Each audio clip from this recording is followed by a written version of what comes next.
میں راستے میں آ رہا تھا کہ اچانک ایک دریا نکل آئی اور دریا بہہ رہی تھی. پھر اس پر درخت اچانک اگ گئے. پھر اس دریا پر آنا میرے لیے مشکل تھا تو اچانک وہ درخت کٹتے گئے اور وہ چیرے گئے، تختے بن گئے، پھر کشتی بن گئی، پھر میرے پاس آ گئی. پھر اس کشتی میں بیٹھ گیا اور پھر آیا. ایک دفعہ کا واقعہ ہے کہ ایک دہری کے ساتھ امام ابو حنیفہ رحمۃ اللہ علیہ کا مناظرہ ہوا. وقت کی تعیین ہو گئی اور وقت کی تعیین جب ہوئی تو بات اس پر آ گئی کہ فلاں وقت میں فلاں جگہ ہمارا مناظرہ ہوگا. تو امام ابو حنیفہ رحمۃ اللہ علیہ تقریباً 1 گھنٹے کے بعد آئے. تو وہ کہنے لگا دیکھو تمہارا امام مناظرے سے پیچھے ہٹ گیا، وہ ڈر گیا مجھ سے، میں حق پر ہوں. اور 1 گھنٹے کے بعد جب نمودار ہوئے تو کہنے لگے دیکھیں تم نے وعدہ کیا تھا کہ مثلا دوپہر کا کہا تھا تم سے پہر کو آ گئے، صبح کا کہا تھا تم دیر سے آ گئے. تو انہوں نے کہا کہ ایک واقعہ پیش آیا.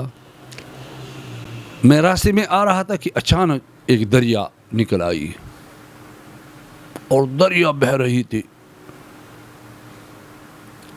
پھر اس پر درخت اچانک اگ گئے.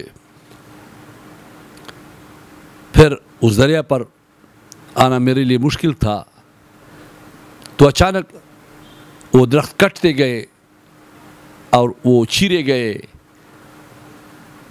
تختے بن گئے، پھر کشتی بن گئی، پھر میرے پاس آ گئی. پھر اس کشتی میں بیٹھ گیا اور پھر آیا. اس پر وقت گزر چکا.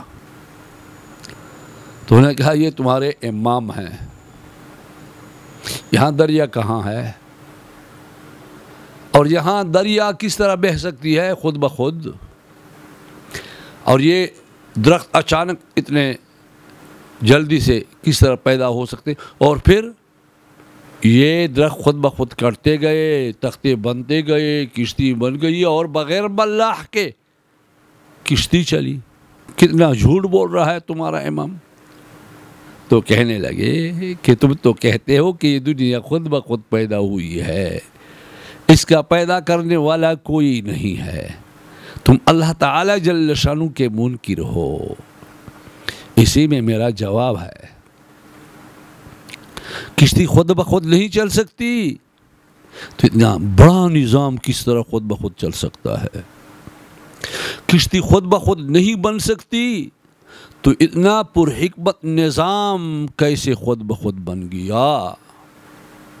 تو اللہ تبارک و تعالیٰ نے اس کو توبے کی توفیق عطا فرمائی اور اسی وقت وہ مسلمان ہوا.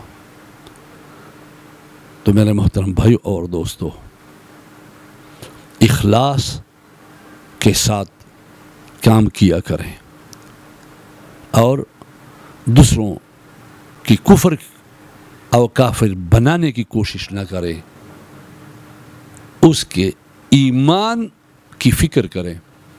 تو انشاءاللہ العزیز اللہ تبارک و تعالی آپ کو بھی ایسی ہی ذہانت اگرچہ نہ ہو لیکن آپ کے لیے بھی اللہ پاک جل شانہ راستے کھولیں گے اور اہل باطل کے مقابلے میں اللہ پاک آپ کی مدد فرمائیں گے. اللہ تبارک و تعالی ہم سب کو ہمیشہ اہل حق میں سے بنائے. آخر دعوانا الحمدللہ رب العالمین.